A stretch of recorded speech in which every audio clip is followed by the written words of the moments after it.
Assalomu alaykum aziz do'stlar.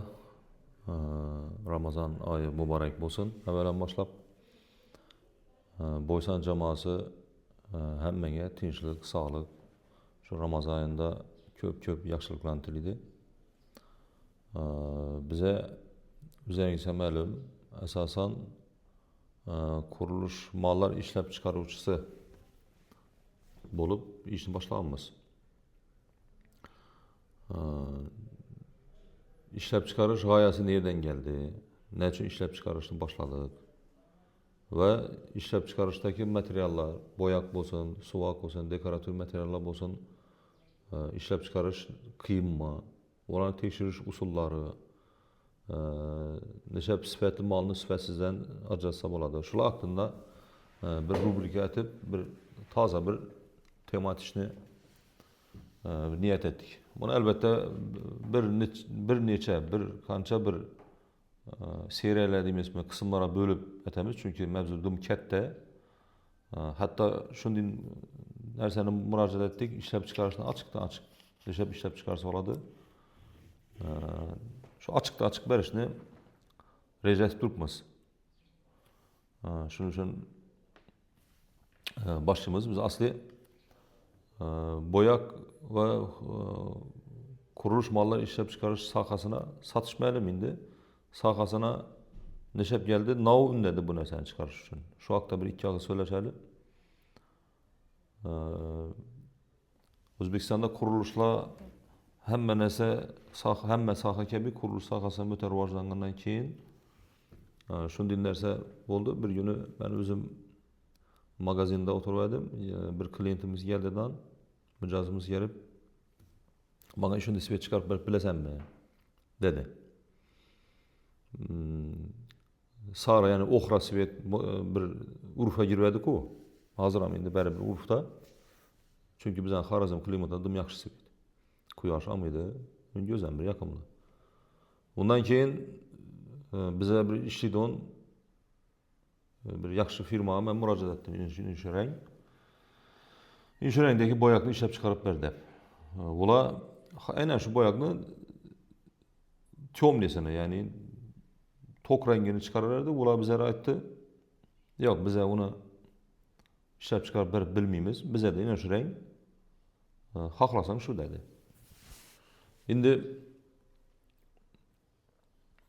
bize de şunun prinsip bize ismiyle bir boyak ayıp kese ya bize bunu kılıp bilmeyimiz. Bir renk yok diyen neyse kıyım mesela da indi. Çünkü klient gelip sorap durup mu onu bize klientine birinci orunda ihtiyacını becerişimiz gerek. Ondan keyin ben şahsen üzüm aldım da ak krasyeni şulanı üzünü krasyesini ak krasyesini şulanı tünt yani tiyomlu rengine tok rengine korsam şu renk çıktı. Keyin ben telif vurdumdan ama ettim düşündün eken bir ak krasyeye yine şu krasyeni koşmadım şu bize haklar renk çıktı. Şunu kılıp ver yani yapın ayttık. Ondan keyin ola bize aytты ya bize bunu kılmayımız çünkü bize dedim zakaz köp. Zakaz köp bolgandan keyin bize bunu şartda işlemeyimiz. Endi zakazam bize aytып turgan krasyam yomon emas edi. 1 tonna klientimiz murrabımız talep etip turadi. Ola kılmagandan keyin men bizim şahsa özüm ötdimdan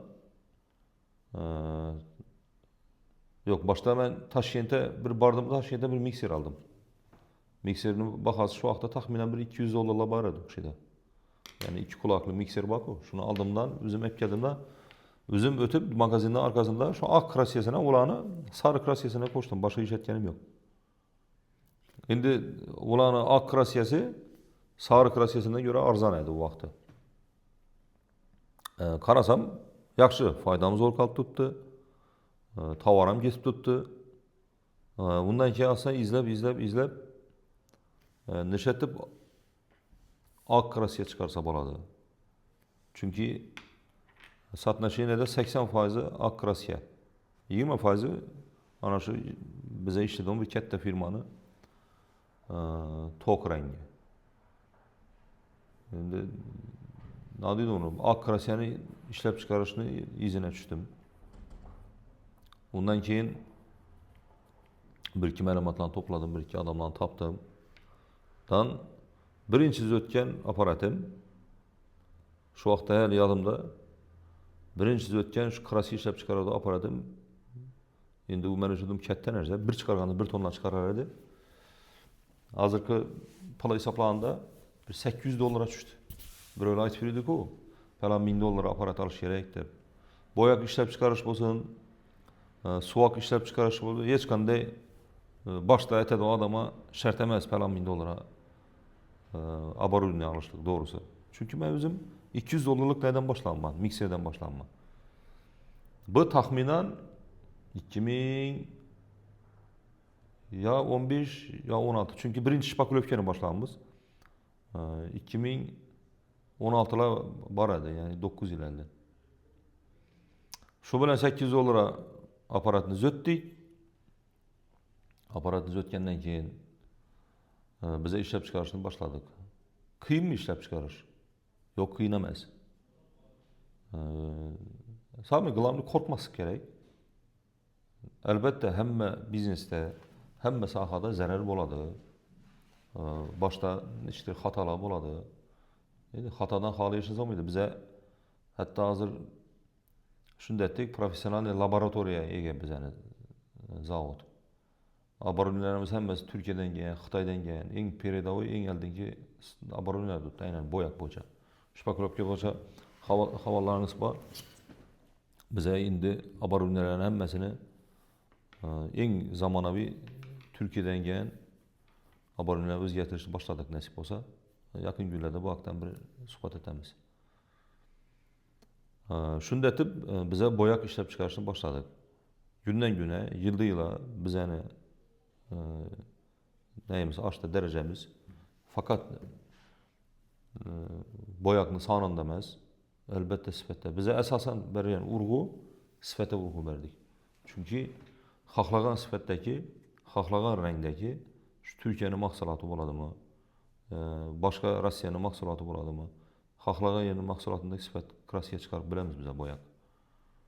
Fakat kına marşalını, jotun ya bulmasa başka boyaklarını genişliğini derecesinde çıkarmayımıza bayt olmayımız. Çıkarıp bilemiz fakat çıkarmayız üzerimiz konkurensiya etmeye gerek. Üzerimize ekkelip satıp tutmamız demek segmentaj meselesi var boyakta. Ana şu segment alganda bize de boyak meselesinde 3 yıl segmentte boyak var. Birincisi bu standart segment. Standart segment bula yani arzan boyaklar dedik. Lakin bu da yani sifatsiz denilmez. Çünkü bazılarında 80% şu krasiyede ibaret. Bundan ki orta segment bula orta sifatdaki ondan keyin yaxşı segment, premium segment de boyak çıkaramız bize. Hazırki günde büyülden başlap hatta şunu da ettik, bazı yani renk maşinaları için bazı boyaklarını çıkarışını başladık. Bu ne diyor ona? Taza başlanan adam için müşkül nerse, lakin umumi halatda boyak işlep çıkarışında hiç kanday kıyın yeri yok. Bunu xaxlayan adam etip verişi mümkün. Bir okul bilmedi diyen düşünce yok. Fakat gana düşünce gerek az gana, izleniş gerek. Tesel köprak üryenenden yerleri var. Hop, keyinki videolarda ben şu nesene maksat etip koydum. Hatta boyak işlep çıkarışını açık açışlık yani nav koşuladı, nişeteledi, niçekiler koşuladı. Bunu hiç kanday bir sırlı ya başka yeri yok. Bizdeki maksat bizlerin mecazlarımız esasen boyak navu. Boyakın sifatini şep tekşiriş gerek. Şunu bir bildirir, boğan olsun. Çünkü eğer sen işlediğin adama senin mahsulatın hakkında toluk məlumat bolsa, senin mahsulatını bilse bu işlediğin adam anısar. Elbette kimdir bizeni videomuzdan alıp durup boyak işlep çıkarsa kızıksa, boyak işlep çıkarsa bize xursandmiz çünkü ne deydi onun? Kervanketdə rızk bölək. Bu bilen bizeni bir işimiz yaman bolup kalmaydı. Başka bolmaydı. Fakat gına yurtunu rivajlanganın qaradı. Mesela yine Xitay'a barıp geldim. Yakında hatta bir 3-2 joydan ishlab chiqarish etib turibdilar. Umumiy tokda baribir Xitoyni bugungi kunda ko'rib turibsizlar, ishlab chiqarishda eng taraqqiyot etgan davlatlardan birisini bu narsa yetirdi. Ya'ni bu narsadan qo'rqmaymiz. Faqat kimdir nav ishlab chiqarsa, boshqasi faqat xursand bo'lamiz. Hech qanday bu yerda yo'q. Shuning uchun hamma narsani ochiq aytishni bir qaror etdik. Hop, bugun so'zlashadigan asosan bo'yoq haqidagi bugun mavzu o'zi bo'yoqlar qachon paydo bo'ldi? Buni bo'yoqni paydo bo'lish qisqacha bir tarix deymizmi? Bo'yoqlar o'zi insoniyat bor ekan, insoniyat anglab fikrlab boshladi. Ya'ni bir fikrlaydigan inson paydo bo'ldi, bo'yoq shu vaqtdan bana bor. Faqat bir boshqa shaklda bo'lishi mumkin. Misaldagi shu qadimgi bir arxeologik qazishmalarda bir g'orlarning ichida, boshqalar ichida o'zimizdan mina Xorazmdan, to'proqlardan, boshqalardan topilgan, devorlarga yozilgan bir har xil chizmalar. Misol uchun nishtir bu ovchini bir ov hayvonni ovlab turgan chizmasi bo'lsin, boshqasi bo'lsin. Şu an bir bo'yoq, faqatgina suxoy, quruq shaklda bo'lgan. Misol ben internetda o'qib ko'rdim, birinchi qaysi bo'yoq paydo bo'lgan. Birinchi insonlarning qo'lida paydo bo'lgan narsa bu oq rang. Oq rang. Ya'ni meldan bir ahakdosh netgan. Undan keyin o'xra, sari rang. Shu bilan birga qora rang ham shu bosh ilk ranglardan birisi ekan. Ya'ni qora rang menimcha bir ko'mir bo'lgan bo'lsa kerak. Ondan keyin insonlar nishatdi. Bunga nechtir bir narsalarni qo'shib, bu pudra shaklida bo'lganda, qo'shib turib suyuq bo'yoqlarni qilishni yo'lga qo'ydi. Shunda astan bo'yoq sistemasi yağlı bo'yoqlar paydo bo'lgan. Hatto yo'radan bo'lsam hayvonlarni shu yog'larni aralashtirib bo'yoq qilganlar insonlar. Gelip bugün yine bo'yoqlar turi bir qancha rivojlanish yana davom etadi. İnson balki go'zallikka bir oshiq bo'yoqlar bilan bir go'zallik yaratadi baribir insoniyat. Shuning uchun bu davom qilib kelaveradi. Xo'p, bo'yoqlar biza asli necha tur? Bo'yoqlar biza asli bo'linadi. Sanoat bo'yoqlarına, qurilish bo'yoqlarına bo'linadi. Bundan keyin asosan biza gaplashadigan tema bu qurilish bo'yoqlari bo'ladi. Sanoat bo'yoqlari chunki bu biza sal uzoqroq tema va ichida bor bir ozgina bizlarga tegishli qisman bor. Misol sanoat bo'yoqlarına girish mumkin. Har xil kemasozlik, avtomobilsozlik, sanoatda ishlatiladigan maxsus neftopромышленностьda ishlatiladigan bo'yoqlar bor. Ularni girish mumkin.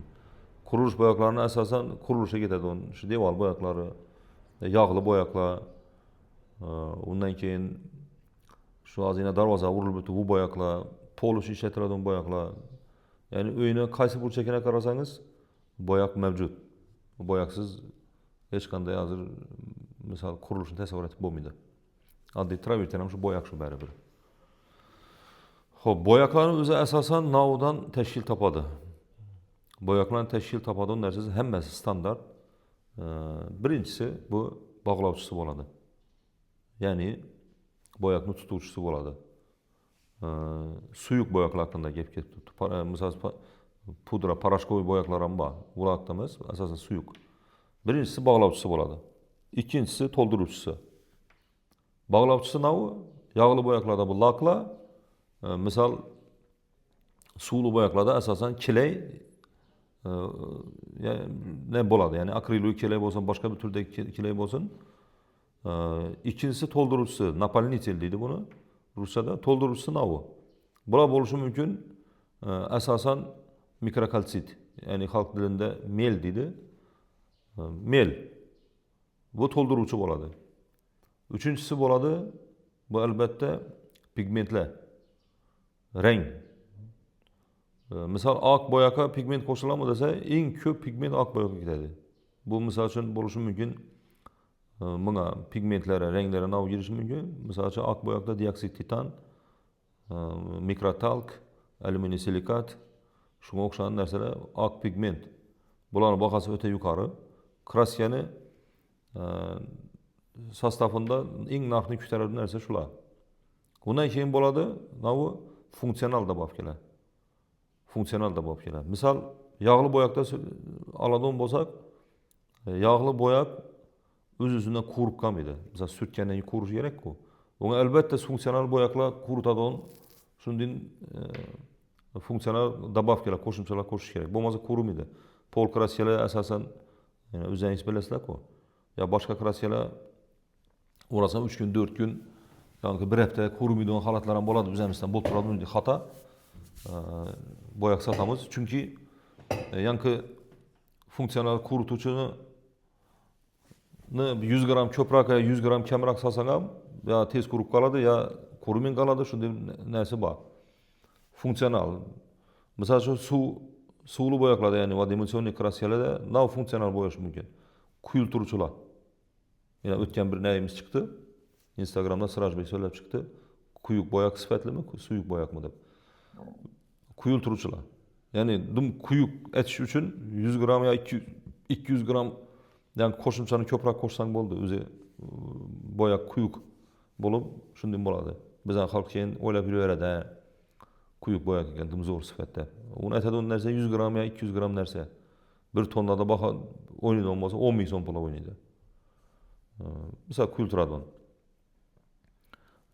Quyuqlik kerakmi desa, albatta kraska kerak, ma'lum bir shaklda, chunki kraskadagi yangi pigmentlarni to'ldiruvchi yangi mellarni teyina cho'pga qolmasligini oldini oladi. Ya'ni ma'lum bir darajada quyuqlikni ushlash kerak. Bu kerak narsa. Undan keyin ana suyultiruvchi, rastvoritel. Kraskaga rastvoritel ham qo'shiladi.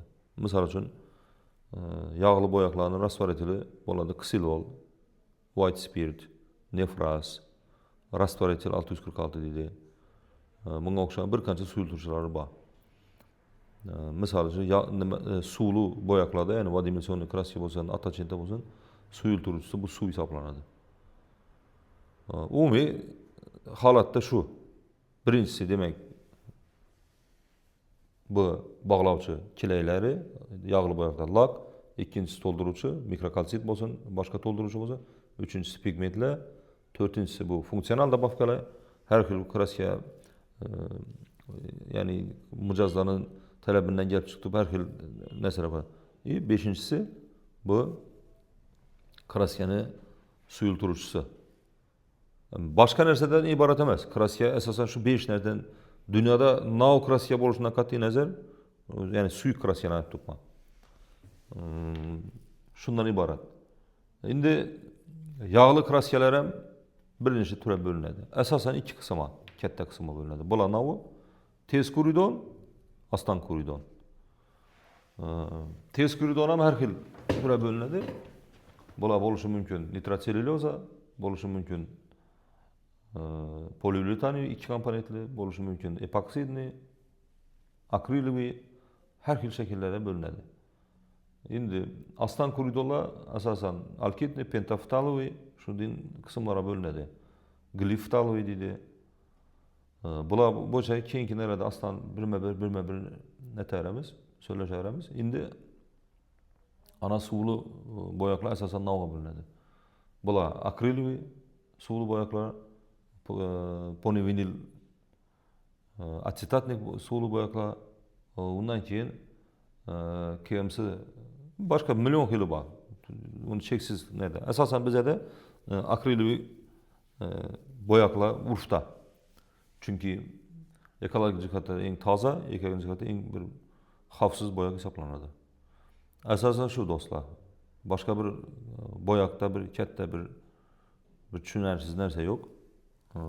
Menimcha men o'ylayman. Keyingi narada bo'yaqlar asosan bo'yaqlar temasına girişemiz. Bo'yaqlar temasından keyin suxoy smes, ya'ni qurilish aralashmalar mavzusuna girişemiz. Chunki hozir bo'yaqlarni boshlashimizdan maqsad eng asosiy savol, eng asosiy tema xalqimizda kelib chiqib turadigan narsa bu bo'yaq sistemasida. Salomat bo'lsa hammaga ishlangan rivoj, yana bir marta Ramazon oyida kuch quvvat tilaymiz. Alloh qilib turgan ibodatlarimizni hammamizni qabul etsin.